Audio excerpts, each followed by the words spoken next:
आइए हम लोग क्लास 12 के पॉल साइंस का जो चैप्टर है चैलेंजेस ऑफ नेशन बिल्डिंग, राष्ट्र निर्माण की चुनौतियां, इनके बारे में बात करें। आपको पता है कि इंडिया एक बहुत बड़ा कंट्री है।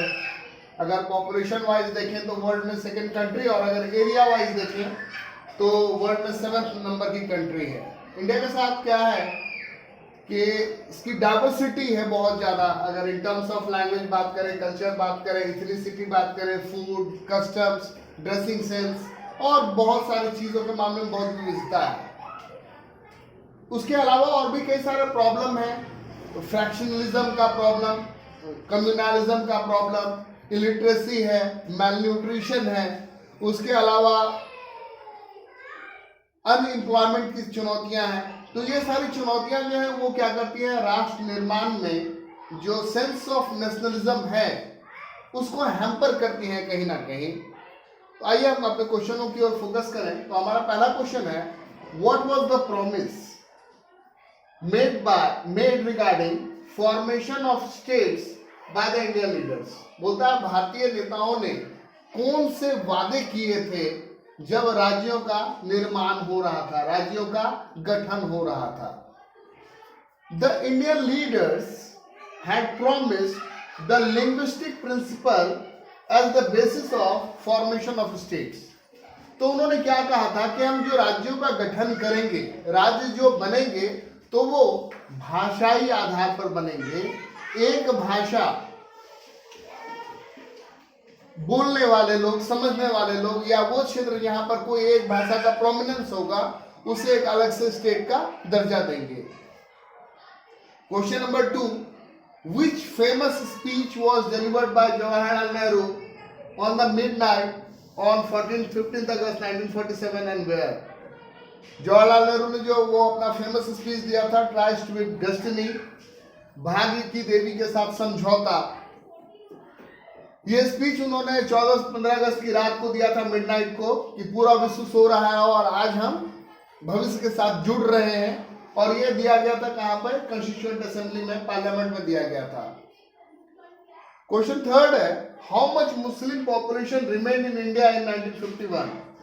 जो 1951 का दौर था उसमें इंडिया के पॉपुलेशन में, जनसंख्या में मुस्लिम्स का कितना परसेंटेज था। तो अगर देखा जाए उस जनसंख्या को उठा करके तो पूरे पॉपुलेशन का 12% हिस्सा, 12% हिस्सा जो है वो मुस्लिम्स का था। ये 1991 की जनगणना के आधार पर। आपको पता है हर 10 साल पे होती है। इससे पहले वाली जो हुई थी वो 2011 में, और अभी जो है वो नेक्स्ट ईयर 2021 में होना है। नेक्स्ट ईयर सेंसस होगा हमारा।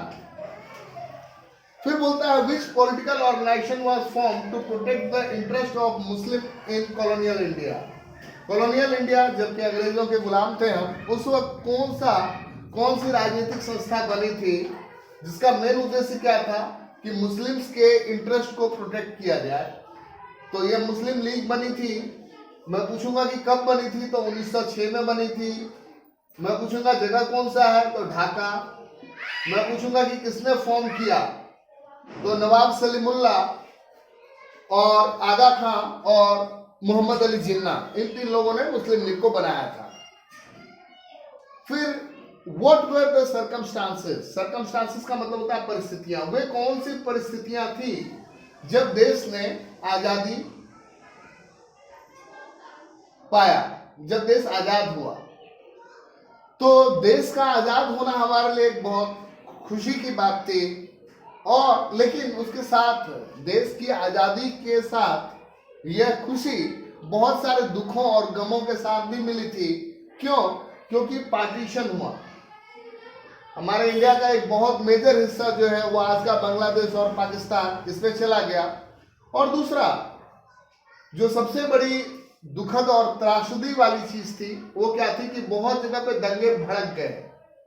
अनप्रेसिडेंटेड वायलेंस, अकल्पनीय ढंग से हिंसा हुई, और यह हमारे लिए ट्रॉमा की तरह थी, एक सदमे की तरह थी, और बहुत सारे लोगों को विस्थापित होना पड़ा। आइए अब क्वेश्चन नंबर 6 को देखते हैं। क्वेश्चन नंबर 6,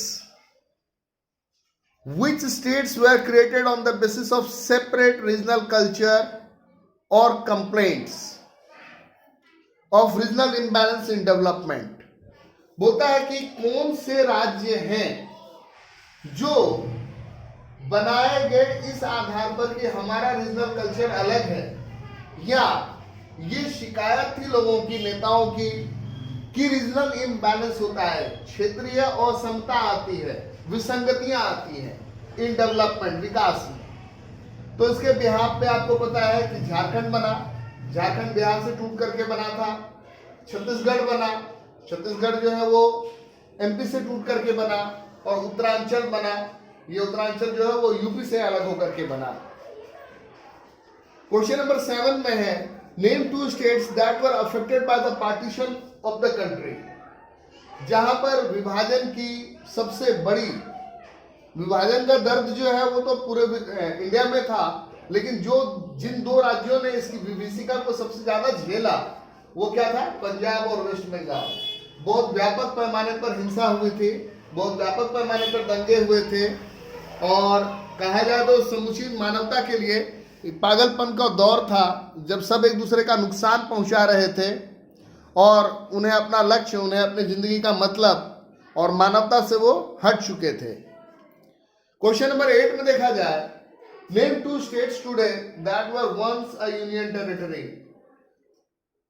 आज के डेट में वो स्टेट है, लेकिन वो कभी यूनियन टेरिटरी, केंद्र शासित प्रदेश हुआ करते थे। तो वो स्टेट है गोवा और दिल्ली। गोवा और दिल्ली जो है आज के डेट में उन्हें राज्य का दर्जा मिला हुआ है, लेकिन एक जमाने में वो कभी केंद्र शासित प्रदेश हुआ करते थे। हमारा क्वेश्चन नंबर 9 है, what was the task of the state reorganisation commission. राज्य पुनर्गठन आयोग, राज्य पुनर्गठन आयोग के क्या कार्य थे?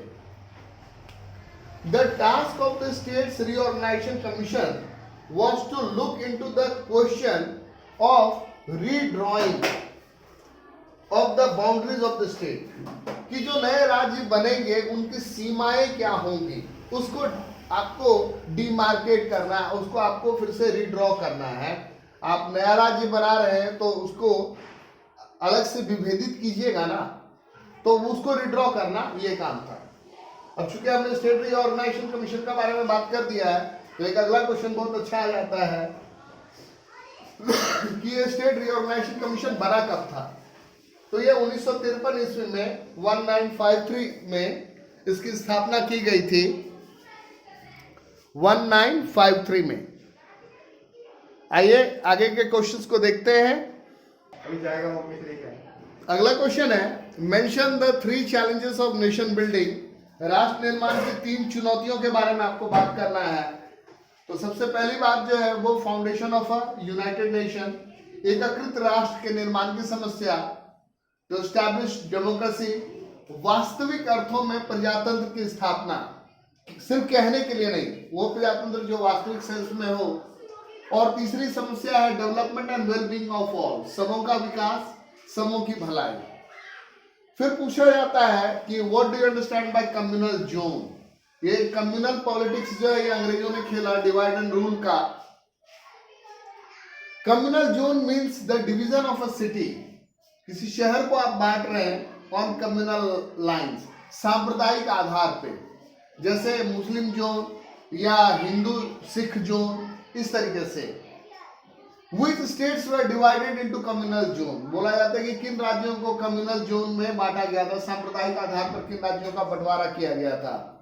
तो लाहौर, अमृतसर और कोलकाता, ये 3 जगह जो है वो 1947 में पार्टीशन के समय सबसे बुरे तरीके से दंगे हुए भी थे।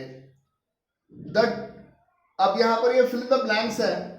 The dash advance by the Muslim league consisted of not, पूरा पढ़ देता हूं, the 2 nation theory. 2 nation theory ये जिन्ना का दिया हुआ कंसेप्ट है कि हिंदू और मुस्लिम साथ नहीं रह सकते। Advance by the Muslim league, Muslim league ने दिया। India consisted of not 1 but 2 people, कि भारत जो है वो वहां पर हिंदू है, मोमडन है, और मुस्लिम्स का जो है वो वेलबींग और सारा कुछ जो है वो नहीं हो सकता है, तो इसलिए उनको एक अलग से देश दिया जाए। क्वेश्चन नंबर 15 जो है उसमें आपको देखना है, चीजों को मैच करना है। तो पहला है बाइलिंगुअल बॉम्बे स्टेट। तो बॉम्बे अगर देखा जाए तो गुजरात के बगल में है, तो बाइलिंगुअल 2 लैंग्वेज में अगर आप बांटिएगा तो 2 मेन लैंग्वेज हो जाते हैं, गुजराती और मराठी स्पीकिंग पीपल। फिर अगर पंजाब की बात करें तो पंजाब में हिंदी और पंजाबी स्पीकिंग पीपल। मेघालय की अगर बात करें तो मेघालय के समय कभी पर आसाम का पार्ट हुआ करता था, बाद में अलग हुआ। और अगर नागालैंड की बात करें तो इसका फॉर्मेशन 1963 में हुआ था। What was its most salient recommendation? जो क्वेश्चन है इसमें ये सेलिएंट रिकमेंडेशन मतलब किसकी संस्तुति है, किसने सिफारिश की थी संस्तुति। तो ये किसकी संस्तुति है? तो स्टेट रीऑर्गेनाइजेशन कमीशन का, स्टेट रीऑर्गेनाइजेशन कमीशन, राज्य पुनर्गठन आयोग। तो बेसिकली यही था कि अगर आप स्टेट को बांट रहे हैं तो जिस चीज को आप बांट रहे हैं उसका एक प्रोमिनेंट सा फीचर नजर आना चाहिए। It's most salient recommendation was the boundaries of the state should reflect the boundaries of different language. आपने 2 राज्य को बांटा है तो इससे इधर एक अलग लैंग्वेज हो, इससे इधर एक अलग लैंग्वेज हो, तभी जाकर के रीऑर्गेनाइजेशन का कोई मतलब है। नहीं तो एक साथ ही था, ठीक है कोई दिक्कत नहीं, आप अपनी लैंग्वेज बोलो, आप अपनी लैंग्वेज बोलो। और आज के डेट में जैसे कि कॉस्मोपॉलिटन का कंसेप्ट है, या अगर बोला जाए तो कल्चरल पॉट, दिल्ली को ही ले लीजिए, बॉम्बे को ही ले लीजिए, यहाँ पर पता चलेगा कि बहुत सारी भाषाएं मतलब लोग बोलते हैं और सभी एक साथ रहते हैं और उसके लेकर के कोई खास डिवाइड या कोई खास फर्क नहीं पड़ता है। मैच द प्रिंसिपल, यहां पर कुछ सिद्धांतों को आपको मैच कराना है। क्या सिद्धांत हैं उनको आप देख लीजिए। तो सबसे पहला है mapping of boundaries on religious ground.